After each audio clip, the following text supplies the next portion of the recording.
विज्ञान जूनियर स्तर पर आज हम पढ़ेंगे धातु और अधातु के बारे में। बच्चों, धातु आमतौर पर क्रिस्टलीय ठोस होते हैं।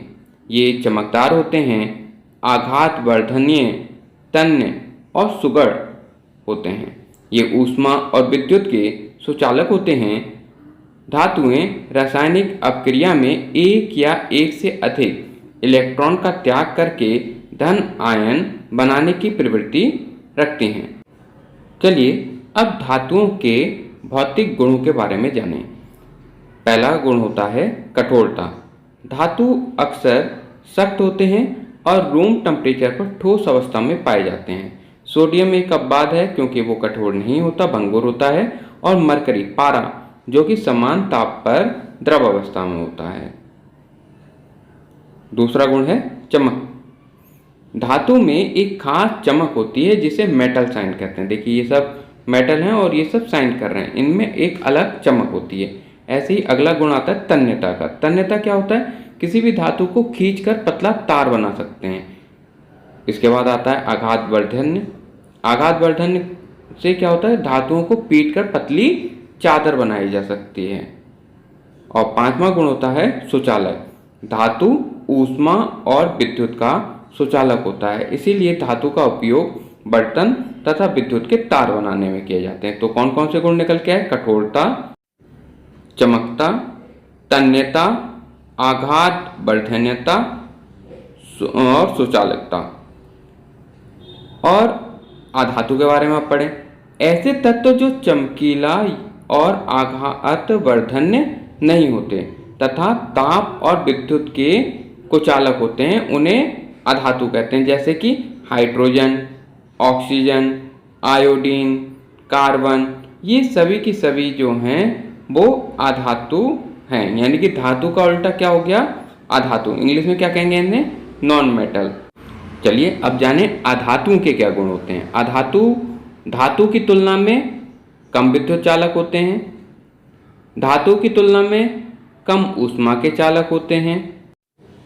अधातु अम्लीय ऑक्साइड बनाते हैं, जबकि धातु क्या बनाते थे? क्षारीय ऑक्साइड। और जो अधातु ठोस होते हैं वे भंगुर होते हैं और चमकहीन होते हैं। और अधातु जो होते हैं उनका घनत्व बहुत कम होता है। क्वथनांक और गलनांक धातुओं से काफ़ी कम होता है और इनकी इलेक्ट्रॉन बंधुता सर्वाधिक होती है और अक्रिय गैस इसके अपवाद होते हैं। तो ये हुए आपके अधातुओं के गुण। चलिए अब धातु और अधातु में अंतर देख लें। धातु ऊष्मा और विद्युत के सुचालक होते हैं और अधातु कुचालक होते हैं। धातु जो होती हैं वो आघात वर्धन्य होती हैं, इन्हें पीटकर इनका आकार बदला जा सकता है। अधातु आघात वर्धन्य नहीं होती, इनका आकार नहीं बदला सकता पीट के इन्हें। और जो धातु होते हैं वो तन्य होते हैं, इनके तार बनाए जा सकते हैं। अधातु तन्य नहीं होते, इनके तार नहीं बना सकते हैं। धातुओं में एक ध्वनि होती है और अधातुओं में ध्वनि नहीं होती है। और अणुओं के बीच में, धातुओं के जो अणु होते हैं उनके बीच में उच्च आकर्षण के कारण धातुओं के उच्च तन्यता ताकत होती है, जबकि अधातु में क्या होता है? कम आकर्षण होता है, जिसके कारण इनमें कम तन्यता ताकत होती है। धातु का घनत्व अधिक होता है, अधातु का घनत्व कम होता है। धातुओं में उच्च गलनांक और क्वथनांक होता है, अधातु में गलनांक और क्वथनांक कम होता है। धातु ऑक्सीजन के साथ क्षारक ऑक्साइड बनाते हैं, अधातु ऑक्सीजन के साथ मिलकर अम्लीय ऑक्साइड बनाते हैं। जैसे धातुओं का उदाहरण क्या होगा? लोहा, सोना, चांदी, ये सब हुआ। और अधातु में डायमंड और कोयला, अभ्रक, ये सब जो हैं वो अधातु के उदाहरण हैं। चलिए अब धातुओं के रासायनिक गुण के बारे में जानें। पहला, ऑक्सीजन के साथ अपक्रिया। धातु ऑक्सीजन से क्रिया करके ऑक्साइड बनाती हैं। ठीक है, जो भी धातु होगा उसका ऑक्साइड बन जाएगा। जैसे कि सोडियम से ऑक्सीजन ने रिएक्शन की और क्या बना दिया? Sodium oxide. मैग्नीशियम की ऑक्सीजन से रिएक्शन हुई, क्या बन गया? Magnesium oxide. जिंक की ऑक्सीजन से रिएक्शन हुई तो क्या बन गया? Zinc oxide. लोहे की ऑक्सीजन से रिएक्शन हुई तो क्या बन गया? Ferric oxide. तांबे की ऑक्सीजन से रिएक्शन हुई तो क्या बन जाएगा? Copper oxide. तो जो भी धातु ऑक्सीजन से रिएक्शन करेगी उसी का ऑक्साइड बना देगी। चलिए अब जानते हैं जल के साथ अपक्रिया। धातु जल के साथ क्रिया करके धातु हाइड्रोक्साइड, ऑक्साइड तथा हाइड्रोजन गैस बनाते हैं। चलिए इसके कुछ उदाहरण देखें। जैसे कि सोडियम, सोडियम यदि ठंडे पानी से रिएक्शन करेगा तो बना देगा सोडियम हाइड्रो ऑक्साइड और ऑक्सीजन गैस मुक्त हो जाएगी। और मैग्नीशियम जब उबलते हुए पानी से रिएक्शन करेगा तो मैग्नीशियम ऑक्साइड बनाएगा और ऑक्सीजन मुक्त होगी। और कैल्शियम जब पानी से रिएक्शन करेगा तो ये कैल्शियम हाइड्रोक्साइड बना देगा और ऑक्सीजन मुक्त होगी। चलिए अब धातुओं की रिएक्शन अम्ल से करके देखें कि उनसे क्या बनता है। धातु जब तनु अम्लों से क्रिया करता है तब वह लवण बनाता है और हाइड्रोजन गैस बनाता है। ठीक है, जैसे कि जिंक, जब जिंक जो है तनु हाइड्रोक्लोरिक अम्ल से रिएक्शन करेगा तो जिंक क्लोराइड बना देगा और हाइड्रोजन गैस मुक्त कर देगा। ऐसे ही Na जब HCl से रिएक्शन करेगा तो NaCl बनेगा और हाइड्रोजन गैस मुक्त करेगा। और ऐसे ही मैग्नीशियम Mg जो है वो जब HCl से रिएक्शन करेगा तो MgCl2 बनाएगा और हाइड्रोजन गैस मुक्त करेगा। तो इस तरीके से ये अम्ल से क्रिया हो गई।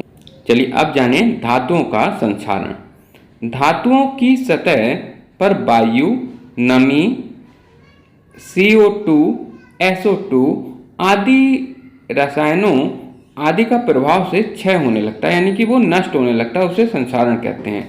जैसे कि लोहा होता है नमी एवं ऑक्सीजन या वायु से अपक्रिया करके Fe2O3 की एक परत बना लेता है जो भूरे रंग की होती है, जिसे हम जंग लगना भी कहते हैं।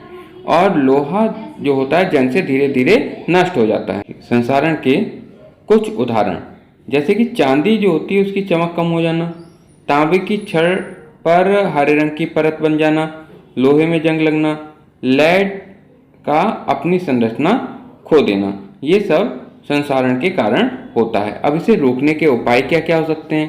धातु की सतह पर पेंट कर दें, बर्निश की पतली परत चढ़ा दें। और मशीन जो होती है, मशीन के पुर्जों पे क्या करेंगे? तेल या ग्रीस लगा के जंग से बचाया जा सकता है। विद्युत लेपन करके लोहे की सतह पर निकेल कॉपर की परत चढ़ा कर किया जा सकता है। गैल्वेनीकरण विधि द्वारा, जंग रोधी विलयनों का उपयोग करके या फिर कैथोडिक रक्षण द्वारा हम जंग से यानी कि संक्षारण से वस्तुओं को बचा सकते हैं। मिश्र धातु वो वस्तुएं हैं जिसमें धातुओं के सब गुण होते हैं। इनमें दो या दो से अधिक धातु या अधातु होती हैं जो पिघली हुई दशा में एक दूसरे से पूरे रूप से घुली रहती हैं और ठोस बनने पर स्पष्ट परतों में अलग नहीं होती हैं, यानी कि एक जैसी होती हैं। अलग अलग परत उसकी दिखाई नहीं देती, एक जैसा आपको दिखाई देगा। ये क्या होती हैं? मिश्र धातु होती हैं, यानी कि मिश्र धातु में एक या एक से अधिक धातु होती हैं। इनका गुण क्या होते हैं? मिश्र धातु में यांत्रिक के साथ साथ भौतिक तथा रासायनिक दोनों गुण पाए जाते हैं। कुछ गुण प्रतिक्रियात्मक, विद्युत चालक, तापीय चालक, अच्छी तन्यता क्षमता, विकृति का प्रतिरोध, आघात वर्धनीयता आदि हैं। मिश्र धातु अक्सर ठोस, ऊष्मा और विद्युत के अच्छे संवाहक होते हैं। इसके अलावा चमकदार, मजबूत और आघात वर्धन्य भी होते हैं। चलिए कुछ महत्वपूर्ण मिश्र धातुओं के बारे में जानें। पहला, पीतल। पीतल जो होता है वो तांबे और जस्ते को मिला के बनता है और इसका उपयोग बर्तन बनाने में करते हैं। कांसा टीन और तांबा मिला के बनाते हैं और इसे सिक्के, घंटी, बर्तन आदि बनाने के काम में लाते हैं। जर्मन स्टील का प्रयोग भी बर्तन बनाने में करते हैं। और रोल्ड गोल्ड जो होता है वो सस्ते आभूषण बनाने के लिए काम में आता है। ऐसे ही गन मेटल का प्रयोग बंदूक, बैरल, गियर और बेयरिंग आदि बनाने के काम में लाते हैं।